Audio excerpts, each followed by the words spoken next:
Bienvenidos a Arte a través de la historia, un espacio virtual desde el cual realizamos viajes a través del espacio y el tiempo para aprender la historia del arte desde una perspectiva diferente.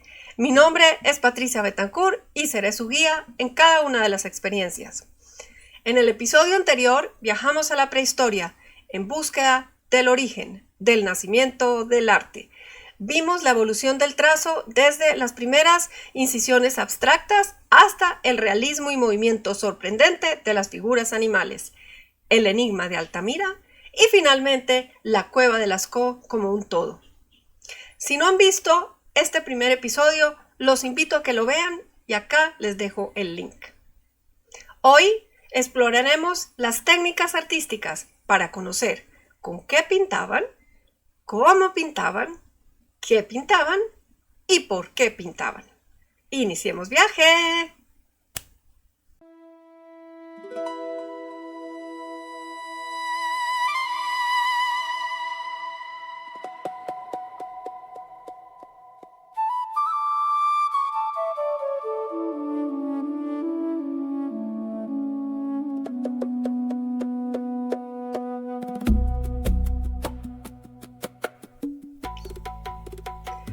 Arte en la prehistoria 2.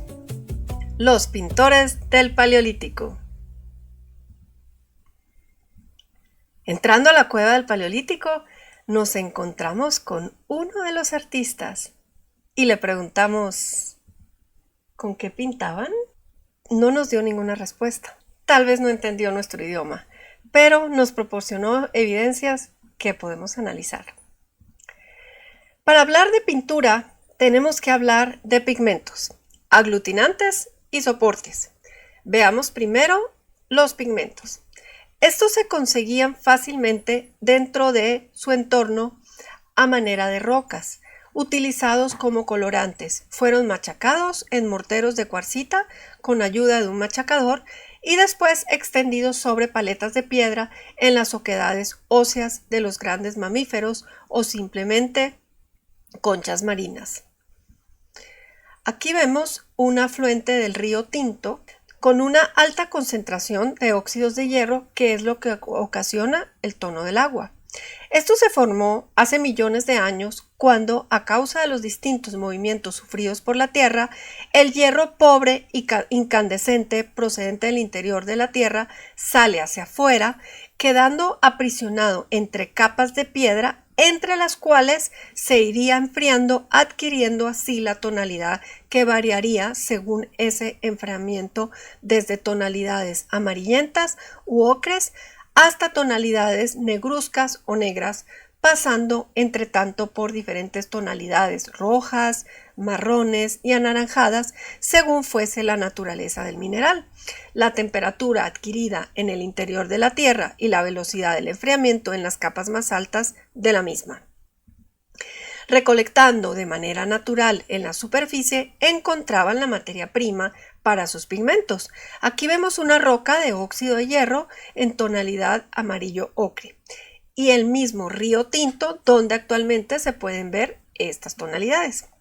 Los pigmentos son óxidos metálicos, hierro y manganeso principalmente.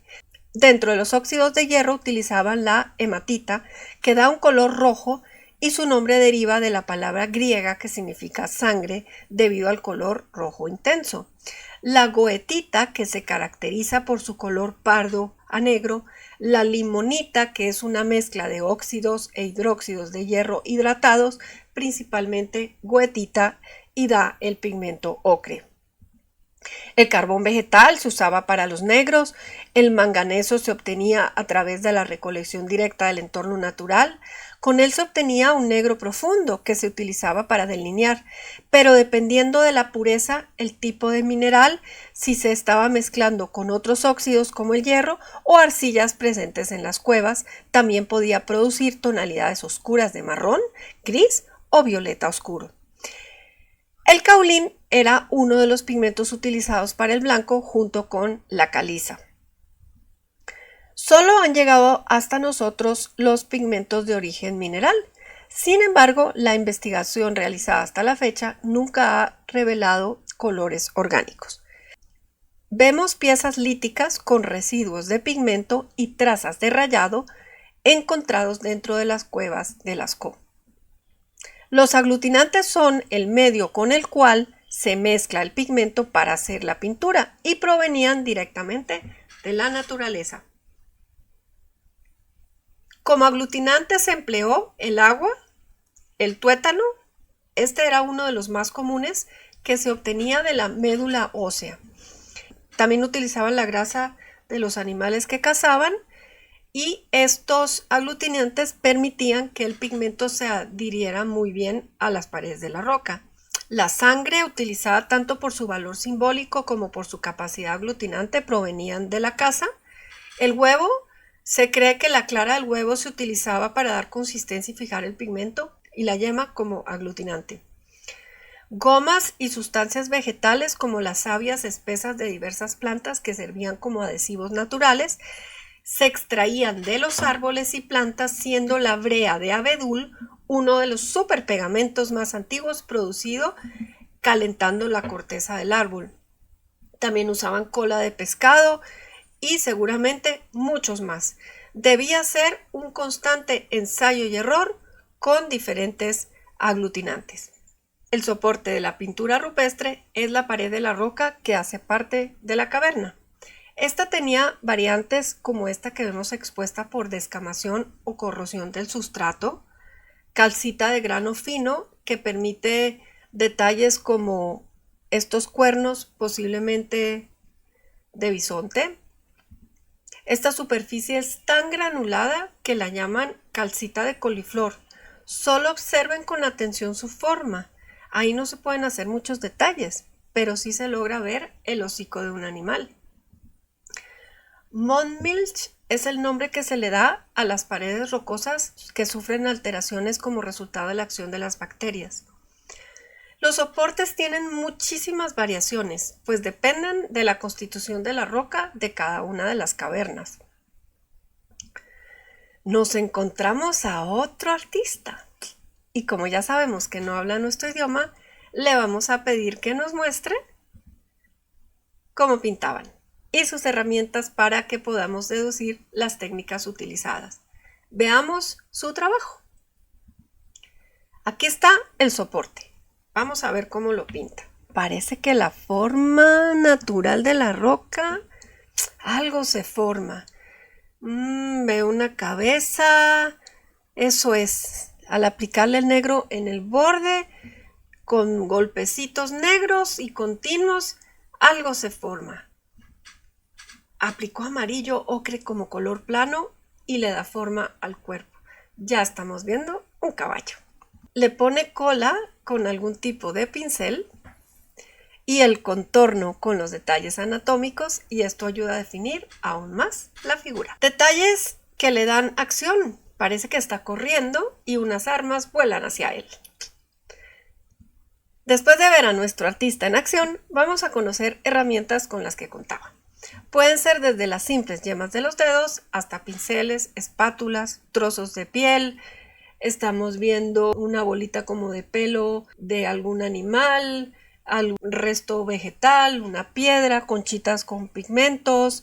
Incluso veo un cuerno, una lamparita, pinceles, un palito con un cuerito pegado en la punta, un punzón, pedazos de pigmentos. Todo esto pues son las posibles herramientas. El cuerno servía como recipiente para contener pigmentos en polvo, y sus extremos puntiagudos se utilizaban para aplicar la pintura directamente y rellenar zonas o repasar contornos, actuando como espátulas o punzones para dibujar, por ser un material muy duro. También, por lo resistente, se usaba como raspadores para alisar las paredes de las cuevas antes de pintar.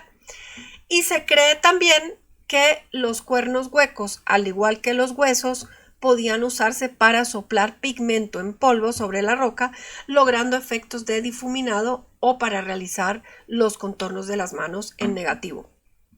Aquí vemos la recreación de un hombre pintando con el dedo. La pintura se podía aplicar en seco, con trozos de roca de pigmento como crayón o hecho polvo. La humedad de la cueva facilitaba el trazado y la fijación de los pigmentos, pero para una mejor adherencia era que usaban los diferentes aglutinantes. Los restos carbonizados de hogares antiguos y manchas de humo de las antorchas que iluminaban las cuevas han permitido llegar a la conclusión de que el hombre de aquel entonces no utilizó la cueva como vivienda, sino exclusivamente como un lugar para pintar. Quizá parte de sus ritos. ¿Pintaron las mujeres? Aprovechando esta imagen, parece que sí. En una pared pueden verse manos pintadas en positivo, en este caso en la cueva de Chauvet en Francia, junto a signos formados por puntos rojos. Estas marcas de manos fueron realizadas por una persona pequeña, probablemente una mujer o un adolescente. Y un gran porcentaje de las manos pintadas en el Paleolítico que tienen este tamaño se cree que corresponden a manos de mujeres. A finales del siglo XIX había muchos opositores al reconocimiento del arte parietal paleolítico. Uno de los argumentos mencionados fue la iluminación, ya que las pinturas se realizaron en áreas de reducida iluminación. Para algunos era poco probable que el hombre pudiera haber hecho pinturas o grabados en áreas remotas de la cavidad, lejos de la luz natural del día. No se les consideraba capaces de producir un instrumento que fuera tan portátil como capaz de dispensar suficiente luz para trabajar en las condiciones impuestas por el medio ambiente natural. Se cree que los antiguos artistas se apoyaban en lamparillas de piedra que alimentaban con tuétano, el tejido blando y graso que está en el interior de los huesos largos de los animales, principalmente res, es decir, la médula ósea. Podía ser una simple piedra que soportaba el tuétano. Pero en la cueva de Lamont, en Dordoña, se descubrió un objeto de piedra arenisca decorado con un grabado de un íbice en la parte posterior de la piedra. La otra imagen es una réplica donde vemos la forma ahuecada y cómo estaría la grasa animal para generar la combustión. Y el análisis reveló efectivamente la presencia de esta grasa y fue la primera lámpara reconocida como tal. Esta tiene un mango mucho más sofisticado, que es la lamparilla que vemos en la imagen. Incluso también pues tiene algunas decoraciones, en este caso parecieran abstractas. Bueno, volviendo a las técnicas de pintura, la cierva de la cueva de Covalanas en el Pendo está realizado mediante tamponado rojo, tamponado o punteado. Las figuras se conforman mediante la disposición sucesiva de puntos. Puede ser realizado a través del tamponado de la yema del dedo teñida con colorante o con una herramienta hecha para este fin, que podía ser un palito como el que ven ahí con un cuerito amarrado en la punta. Los dos uros enfrentados en la rotonda o la sala de los toros de Lascaux son unas figuras de gran tamaño, miden 5 metros de largo. Con un palo largo, con un cuero en la punta, es probable que por medio de tamponado hayan logrado hacer los elementos que están en la parte más alta, como vemos aquí. Con esta yuxtaposición de puntuaciones aplicadas a manera de sello con una herramienta como esta, si el palo es muy largo, pues permite una mayor altura.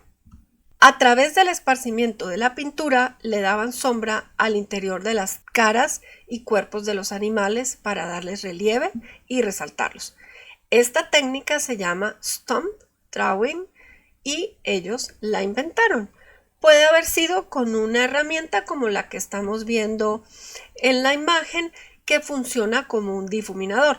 Imagínense, pintan el contorno con carbón vegetal o con alguna de estas piedras de manganeso, hacen el borde y la funden con un difuminador como este. La producción de pigmentos permitió hacer tanto colores planos como líneas de puntos aislados y continuos. En un soporte frágil que se desprende fácilmente, el contorno con incisión pues es la mejor opción. Incluso con aerógrafos que permitían expandir el pigmento con una cierta homogeneidad mediante el soplado. Estos aerógrafos podían ser muy elementales como la proyección del pigmento contra la pared mediante la misma boca, o con tubos hechos con caña o huesos de pájaro o un cuerno hueco, cargando sustancia por una extremidad y soplando por la otra. La expresión de tercera dimensión es una dificultad que los hombres del Paleolítico enfrentaron. En esta representación suponemos que el autor tiene una idea precisa de los procesos que permiten recrear la ilusión de profundidad. El tratamiento en reserva consiste en dejar un espacio no coloreado entre dos segmentos anatómicos normalmente continuos y superpuestos. Su función es la disociación óptica de dos planos normalmente situados a diferentes profundidades. El proceso se utiliza principalmente en la ruta de las extremidades anterior y posterior que pertenecen al segundo plano de la figura animal. Además, observamos que los cascos delanteros son de una factura mucho más completa que los que se encuentran en la parte posterior, donde el dibujo se limita solo a líneas de contorno y eso da la sensación de que está más lejos. Aquí registramos una simplificación de los rasgos causados por la distancia del observador de los sucesivos elementos de la escena. Y además la pared, por la forma en que está constituida, permite que cada bovino esté en un plano diferente y esté inclinado hacia adelante, dando la sensación de caída hacia el espectador. Observaciones más recientes entre 1989 y 1999 demostraron que la creación de una obra o composición de motivos en una pared seguía estando parcialmente determinada por la morfología del soporte, lo que requería cambios de técnica. Esto representa una forma de adaptación a las condiciones naturales y formales del lugar. En una de las imágenes vemos el famoso perfil en forma de ojo de cerradura de las galerías que facilita el acceso a los campos decorados. El artista se puede subir en estas protuberancias de la cueva y tiene un acceso pues mucho más fácil al techo. Sin embargo, no se puede descartar la instalación de andamios de madera o la introducción de mástiles en el sitio en casos muy específicos, aunque poco frecuentes. Bueno, pero ¿qué pintaban? Para saber qué pintaban, como ya sabemos que este señor no nos entiende, mejor nos vamos directamente a las pinturas a identificar los temas. El tema más común del Paleolítico, los animales. Principalmente son los herbívoros. Predominan los caballos y los bóvidos, bisontes y uros, seguidos de los cérvidos, especialmente las ciervas, y en menor medida los cápridos. Son de estilo realista y a menudo bicromos, es decir, de dos colores, lo que les hace verse más atractivos desde el punto de vista artístico. En 1995, Georges Sauvet y André Udarchi llevaron a cabo una tabulación de las especies y su frecuencia expresada porcentualmente. El animal más representado es el caballo, con una frecuencia del 28.7%. Vemos varios ejemplos de caballos en este panel de Vizcaya. Aquí hay otro en Lascaux, estos en Ardèche, en Francia, en Cosque. Seguidos por los bisontes, con un 22.2%. Tenemos uno de los famosos bisontes de Altamira. En el famoso Salón Negro de la Cueva de Nieux tenemos este bisonte herido, realizado principalmente con trazos negros de carbón vegetal o dióxido de manganeso. Observar el arma que tiene en su cuerpo. Los famosos bisontes modelados en arcilla en la cueva de Les Trois Frères, los tres hermanos, destaca su estilo naturalista. Tienen casi 61 centímetros de largo por 40 y casi 46 de alto y alrededor de 9 centímetros de profundidad. La cabra tiene una frecuencia de 9.5% y aquí vemos la famosa cabra de Nieux. El mamut tiene una frecuencia de 7.8%, vemos el mamut de la cueva de Ruffignac, Francia. Los artistas de Ruffignac utilizaron principalmente dos técnicas, grabado y dibujo lineal negro. La sencillez de estas técnicas acentúa el poder evocador de las imágenes. Ruffignac es particularmente famoso por sus representaciones de mamuts, que constituyen el tema dominante. El sitio a veces recibe el apodo de la cueva de los 100 mamuts, y con razón. 158 de estos paquidermos están representados en las paredes y techos de este laberinto subterráneo. Esta elección artística es aún más sorprendente porque los huesos de mamut son raros en el suroeste de Francia. La cierva tiene una frecuencia de 7.3%. Vemos a la cierva de Altamira con un acabado mucho más naturalista que la cierva de la cueva de Covalanas, que fue realizada mediante el tamponado rojo. El uro es una especie extinta de bóvido salvaje, considerado el ancestro directo de todas las vacas y toros domésticos actuales. Eran animales imponentes y corpulentos, pesaban cerca de 1 tonelada y llegaban a medir casi 2 metros de altura. Tienen una frecuencia de un 6.1%. Este uro, que se encuentra en la rotonda de la cueva de Lascaux, presenta un doble trazado negro en contorno, un hocico y un ojo bien definido y unos trazos sueltos en forma de puntos en el interior del cuerpo que bien pueden representar el pelaje del animal. También se observa este trazo en la cornamenta. El uro, que está enfrentado al que acabamos de ver, presenta grandes similitudes técnicas con el anterior. Tiene doble línea de trazado, acentuado principalmente en la zona de la quijada, y no presenta tanto detalle en el pelaje, pero el hocico y el ojo se encuentran también muy bien definidos. La técnica del estarcido ha sido utilizada en la parte inferior de la figura y muy probablemente en la parte superior hayan utilizado trazado de pincel. Los uros son la figura emblemática de Lascaux, pero no es el animal más común en las paredes de la cueva. En esta clasificación ponen aparte a los ciervos con un 5.8% y a los renos con un 3.7%. Como yo no soy una experta en animales, me cuesta diferenciar un ciervo de un reno. Buscaba imágenes y me salían las mismas para ambos casos, así que busqué y encontré que los ciervos forman parte de la familia de los cérvidos, que incluyen a los venados, alces y renos, formando un total de 20 géneros y 48 especies aproximadamente, por lo que podemos concluir que los renos son ciervos, o eso creo. Los ciervos nadando. ¿Qué tal esta belleza de imagen, llena de movimiento y acción? Esta obra usa los relieves naturales de la pared para dar la sensación de que los ciervos están cruzando un río. Solo sus cabezas y cornamentas están pintadas, mientras que el agua es la forma de la roca con este trazo negro que da esta sensación del agua en movimiento. En el ciervo de Lascaux utilizaron ocre, amarillo y manganeso. El humano tiene una frecuencia de 3.5% y este es el más famoso, el que se encuentra acompañado de un bisonte con el vientre perforado por una lanza. Tiene sus intestinos desparramados, mientras que frente a él está el matador muerto en el suelo con la cornada del toro.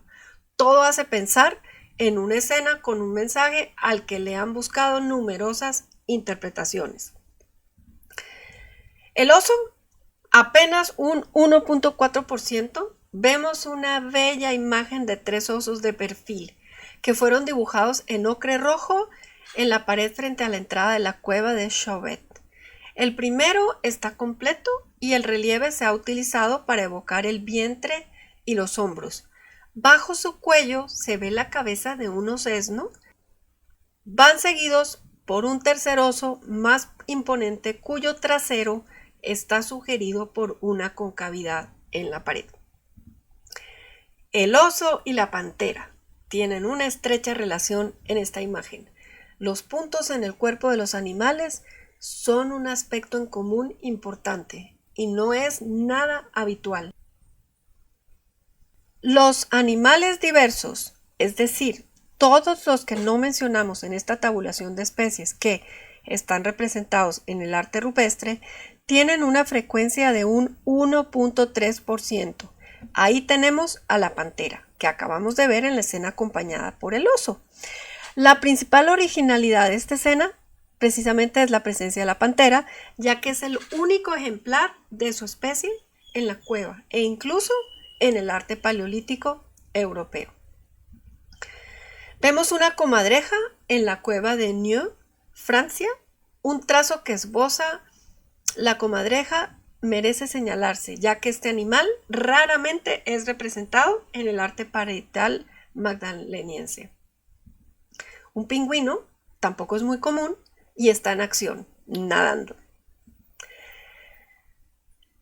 Debía ser la hembra del uro, el ancestro de la vaca. En este caso está pintada de dos colores. Pasamos al león. Solo representa el 1.2%, pero en la cueva de Ardèche tenemos unos maravillosos que son parte de un grupo de animales variados que parece que están corriendo en estampida. Esta cueva fue descubierta en 1994 y contiene las manifestaciones rupestres figurativas más antiguas de Europa, datadas entre el 32.000 y el 30.000 a.C. Se contabilizan más de 300 figuras de uros, bisontes, caballos, rinocerontes, mamús, osos, felinos, renos, cápridos, algunas aves y por supuesto el león, que es el que estamos analizando. La técnica artística empleada en la cueva de Chauvet es de un nivel de expertise impensado.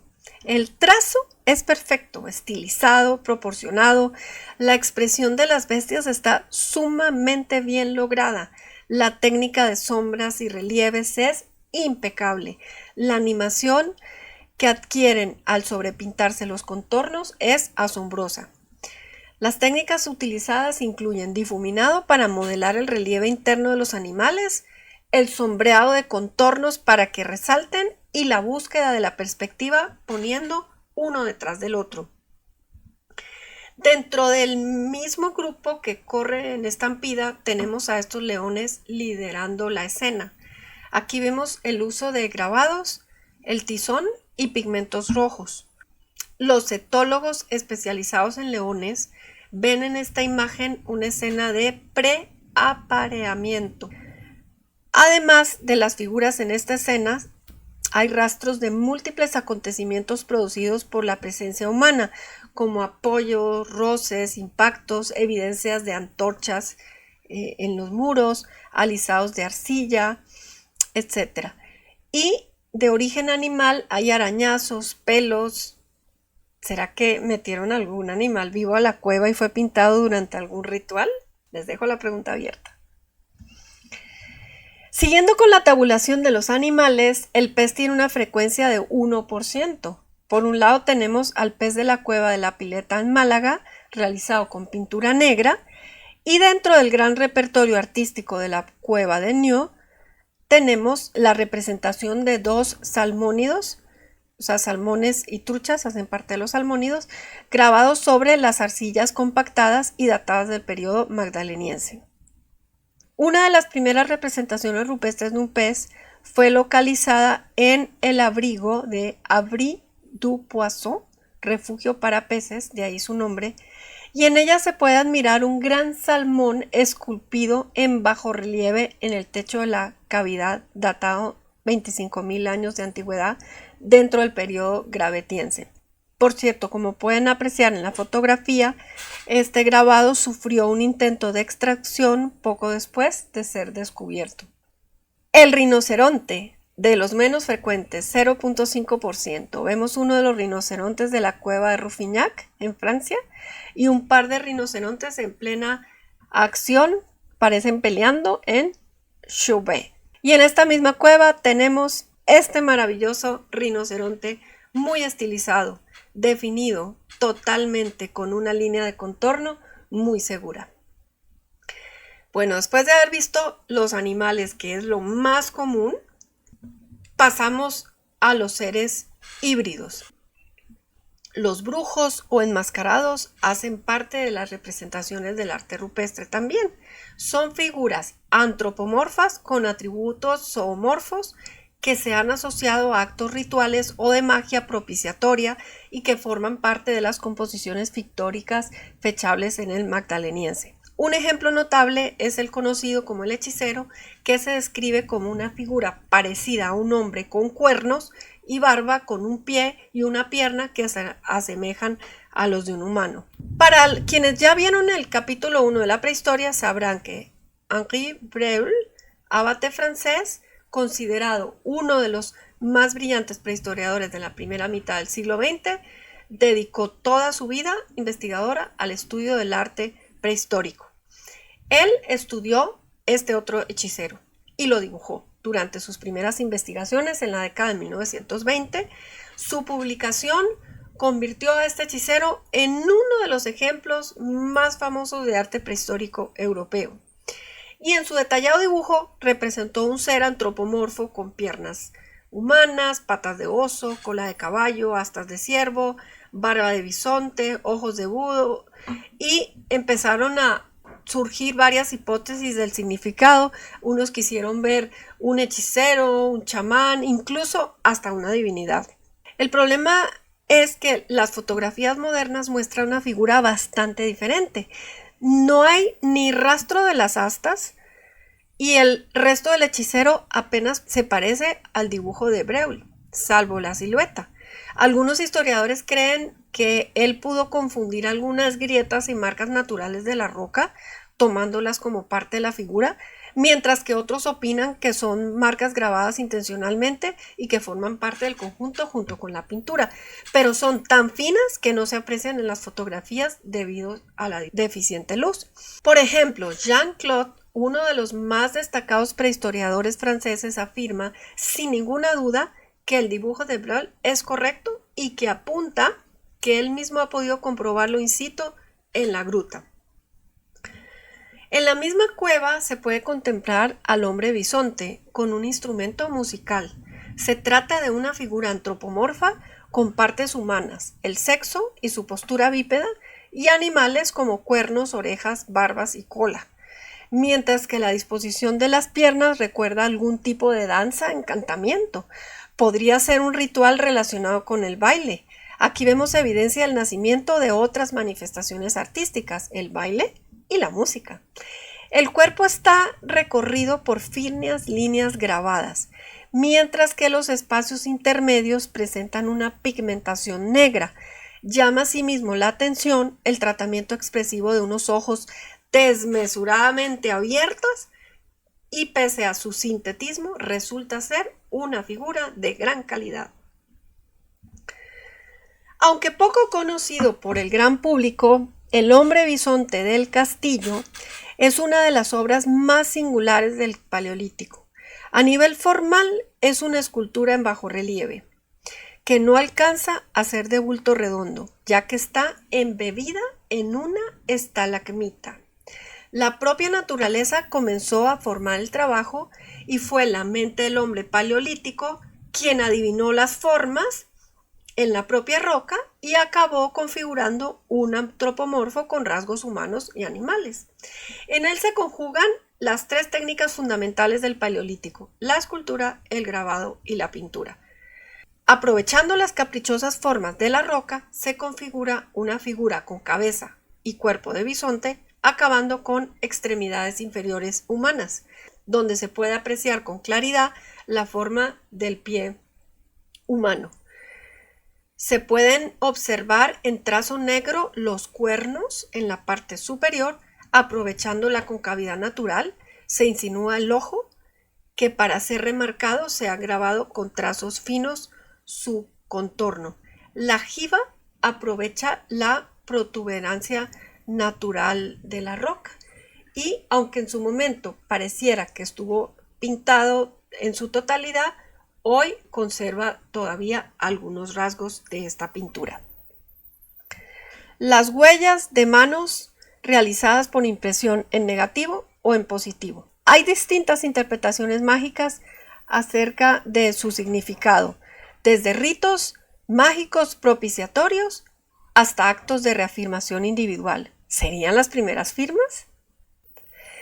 La impronta de las manos tampoco es un tema demasiado explotado en los espacios subterráneos, ya que apenas exceden la veintena de cavidades que las poseen. La repartición numérica es bastante desigual, con unas pocas cuevas que atesoran la mayor parte de la producción, como Gargas y Tibirán, cuevas con varias decenas como El Castillo, Cosquer y La Garma, y otras con un único ejemplar como Les Combrels y Tito Bustillo.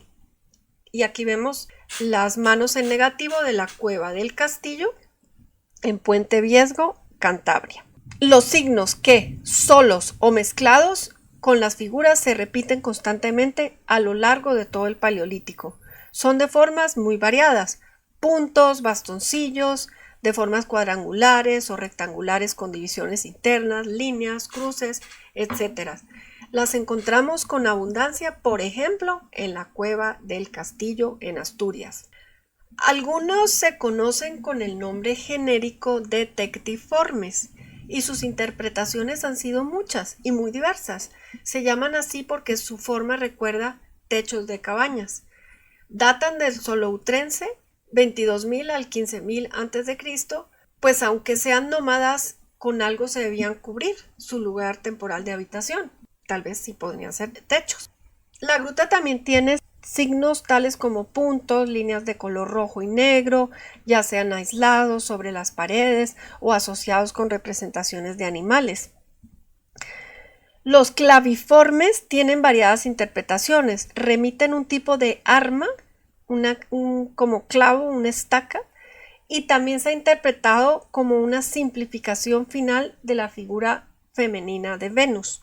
Lo veremos cuando veamos las esculturas en más detalle. Aquí encontramos cambios de localización.